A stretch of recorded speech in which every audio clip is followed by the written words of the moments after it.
If you want to find the secrets of the universe, think in terms of energy, frequency and vibration. I don't care that they stole my idea. I care that they don't have any of their own. Of all things, I like books best. The day science begins to study non-physical phenomena, it will make more progress in 1 decade than in all the previous centuries of its existence. The scientists of today think deeply instead of clearly. One must be sane to think clearly, but one can think deeply and be quite insane. Be alone, that is the secret of invention. Be alone, that is when ideas are born. My brain is only a receiver. In the universe there is a core from which we obtain knowledge, strength and inspiration. I have not penetrated into the secrets of this core, but I know that it exists. The present is theirs, the future, for which I really worked, is mine. If your hate could be turned into electricity, it would light up the whole world. I do not think you can name many great inventions that have been made by married men. What we now want is closer contact and better understanding between individuals and communities all over the earth, and the elimination of egoism and pride which is always prone to plunge the world into primeval barbarism and strife. Peace can only come as a natural consequence of universal enlightenment. Everyone should consider his body as a priceless gift from one whom he loves above all, a marvelous work of art, of indescribable beauty, and mystery beyond human conception, and so delicate that a word, a breath, a look, nay, a thought may injure it. I do not think there is any thrill that can go through the human heart like that felt by the inventor as he sees some creation of the brain unfolding to success. Such emotions make a man forget food, sleep, friends, love, everything. One must be sane to think clearly, but one can think deeply and be quite insane. Our virtues and our failings are inseparable, like force and matter. When they separate, man is no more. Let the future tell the truth, and evaluate each one according to his work and accomplishments. The present is theirs, the future, for which I have really worked, is mine. All that was great in the past was ridiculed, condemned, combated, suppressed, only to emerge all the more powerfully, all the more triumphantly from the struggle. Life is and will ever remain an equation incapable of solution, but it contains certain known factors. Fights between individuals, as well as governments and nations, invariably result from misunderstandings in the broadest interpretation of this term. Misunderstandings are always caused by the inability of appreciating one another's point of view.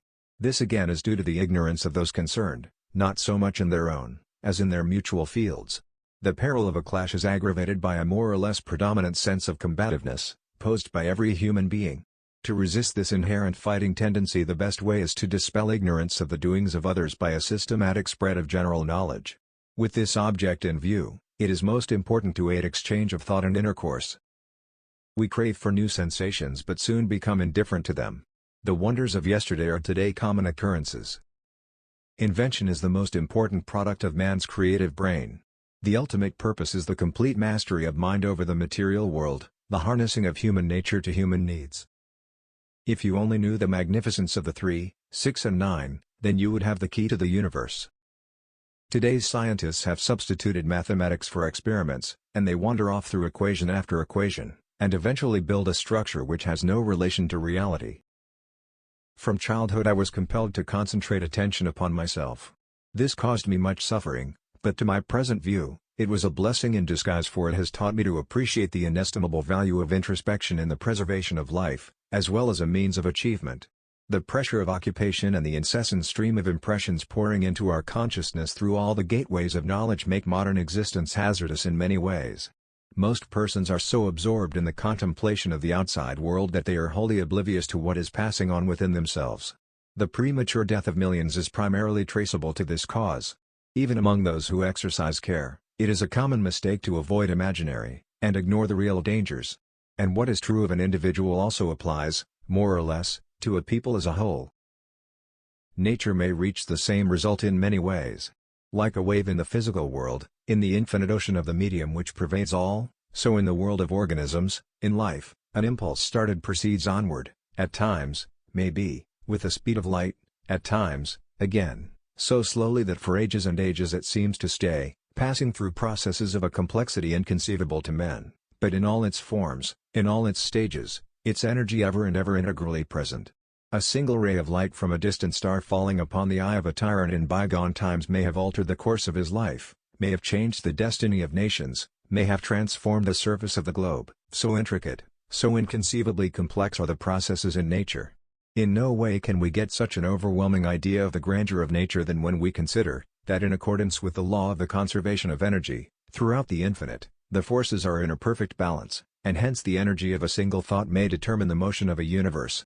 I am credited with being one of the hardest workers, and perhaps I am, if thought is the equivalent of labor, for I have devoted to it almost all of my waking hours. But if work is interpreted to be a definite performance in a specified time according to a rigid rule, then I may be the worst of idlers.